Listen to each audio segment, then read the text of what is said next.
इस वीडियो में हम जानेंगे कि सीआरटी किस तरह काम करती है और सीआरटी में किस वजह से हादसा होता है। ठीक है, तो दोनों आज मैंने डिटेल से बताना है और थोड़ा सा ध्यान से सुनना और समझना। ठीक है, तो पहले हम जानेंगे कि सीआरटी किस तरह काम करती है और थोड़ा सा एक आपको बता दूं कि आईसीटी के मुताबिक डेली या वीकली टाइम फ्रेम में सीआरटी बन जाए तो वहाँ पे एक छोटा सा फेयर वैल्यू गैप आ जाए तो अक्सर के माइंड में डाउट रहता है कि यहाँ से फेयर वैल्यू गैप से मार्केट अप हो जाएगी या मार्केट टारगेट हिट करेगी। जैसे ही यहाँ से फेयर वैल्यू गैप बना तो हमें कैसे पता चलेगा कि डेली या वीकली टाइम फ्रेम में मार्केट अप होगी या मार्केट टारगेट हिट करेगी सीआरटी का।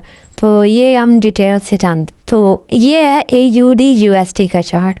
तो इसमें हम सबसे पहले हम क्या करेंगे, मार्क करेंगे सीआरटी को।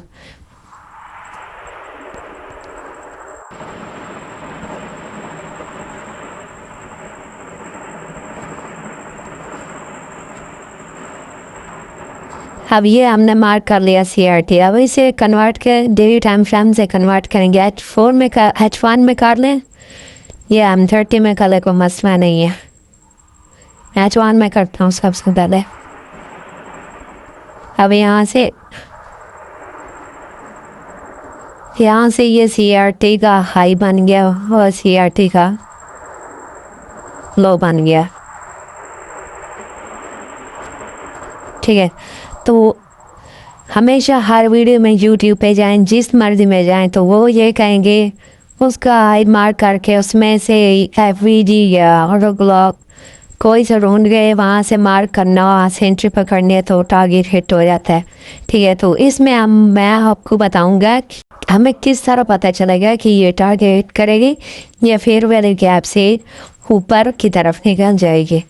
ठीक है, तो मैं ये ना इसका ना हाई रेट का छोड़ दिया। ठीक है, तो यहाँ से हम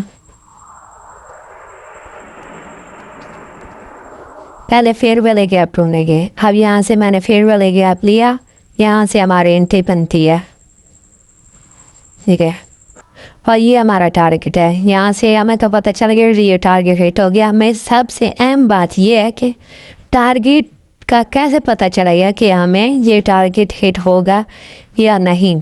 तो यहाँ से देखिए एक फेयर वैल्यू गैप बना। ठीक है, तो वहाँ से रिटेस्ट हुआ, यहाँ से हमने एंट्री ले ली। फिर मार्केट डाउन ट्रेंड में आई, डाउन साइड में आने के बाद उसने एक छोटा सा एक फेयर वैल्यू गैप और दिया।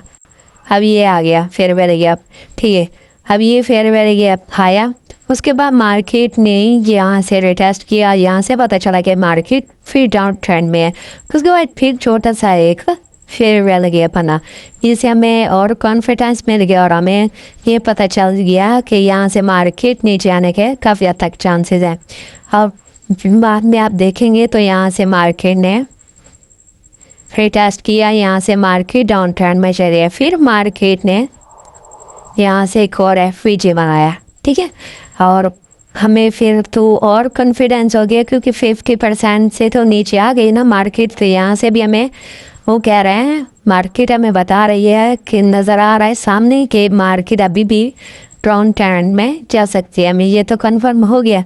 अब मार्केट नीचे आई, उसने टारगेट हिट नहीं किया। ठीक है, यहाँ तक आई, टारगेट हिट नहीं किया था। अगर आपने टारगेट तक वेट करना तो यहाँ से ऑर्डर ब्लॉक भी पड़ा था, फिर वेरी के पकड़ा, मार्केट यहाँ तक आई, ऑर्डर ब्लॉक उठाया, फिर मार्केट ने टारगेट हिट किया।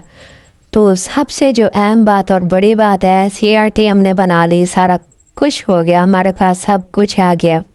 तो यहाँ से हमें किस तरह पता चलेगा कि मार्केट सीआरटी कंप्लीट करेगी या ऊपर की तरफ मूव हो जाएगी। तो यहाँ से एक फेयर वैल्यू गैप बना, हमें पता चल गया कि मार्केट डाउन ट्रेंड में जाएगी। यहाँ से पता चला फेयर वैल्यू गैप बना, इससे पता चला कि डाउन ट्रेंड में जाएगी।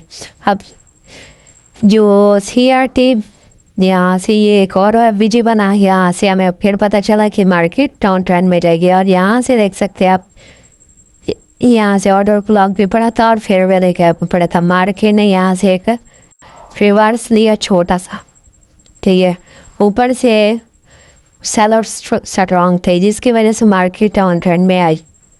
ठीक है, तो अक्सर आपको पता चल गया हो कि हमें मार्केट ने बार बार यही कहा है कि ये डाउन ट्रेंड में जाइए, क्योंकि मार्केट ने ऊपर से ऑर्डर देती है ये सेल का, आप देख सकते हैं।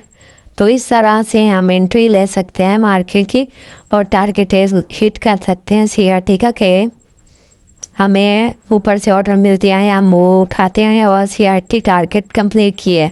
सब और हमने क्या सीखना था कि ऐसा किस वजह से होता है।